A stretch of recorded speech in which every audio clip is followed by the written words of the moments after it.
Kaya hindi maaring sabihin ng mata sa kamay, hindi kita kailangan. At hindi rin masasabi ng ulo sa paa, hindi kita kailangan. Sa isang family gathering, may isang miyembro ng pamilya na hindi nakasama dahil may pinagdaraanan siyang mabigat. Habang nag-uusap ang lahat, napansin nilang may kulang. Nang malaman nila ang kanyang kalagayan, hindi sila nagwalang bahala. May nag-text para mangumusta, may tumawag, at may nag-alok na tumulong.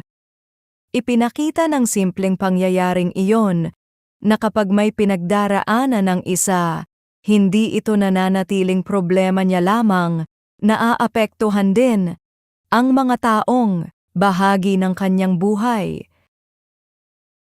Ganito rin ang ipinapakita ni Paul sa 1 Corinthians chapter 12 verses 21 to 26. Tungkol sa mga mananampalataya bilang katawan ni Kristo, sinabi niya, hindi maaaring sabihin ng mata sa kamay, hindi kita kailangan. Hindi maaaring isipin ng isang bahagi na dahil iba ang ginagawa nito, wala na itong pangangailangan sa ibang bahagi. Magkakaiba ang mga bahagi ng katawan, ngunit hindi nangangahulugang. May isang bahagi na hindi mahalaga o hindi kailangan. Sa halip, bawat isa ay may sariling lugar at tungkulin, kaya hindi tayo tinawag ng Diyos upang mamuhay na parang kaya nating gawin ang lahat o sapat na ang sarili natin.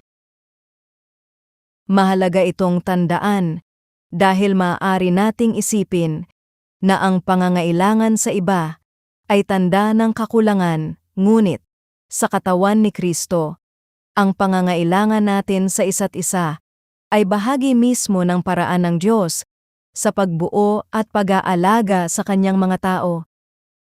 May mga bagay na ipinagkaloob sa iba na hindi ipinagkaloob sa atin at may mga pagkakataong kailangan natin ang kanilang tulong, karunungan, presensya o pakikipagkapwa. Kaya kapag may isang kapatid na nagdurusa, hindi natin ito dapat tingnan na parang wala tayong kinalaman. At kapag may isang kapatid na nagagalak, maaari rin tayong makigalak. Hindi dahil pare-pareho tayo, kundi dahil kabilang tayo sa iisang katawan ni Kristo. Si Kristo ang ulo ng kanyang katawan, at sa kanya tayo nagkakaugnay. Kaya hindi kahinaan ang amining.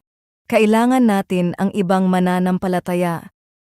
Sa halip, ito ay pagkilala sa paraan ng Diyos, na inilagay niya tayo sa isang katawan, kung saan hindi lamang tayo nagbibigay, tayo rin ay tumatanggap. Panginoong Hesus, tulungan mo akong kilalanin na hindi sapat ang sarili ko at kailangan ko ang ibang bahagi ng iyong katawan. Turuan mo akong mapagpakumbabang tumanggap, makibahagi, at gamitin din ang ipinagkaloob mo sa akin para sa iba. Sa iyong pangalan, ito ang aking dalangin. Amen.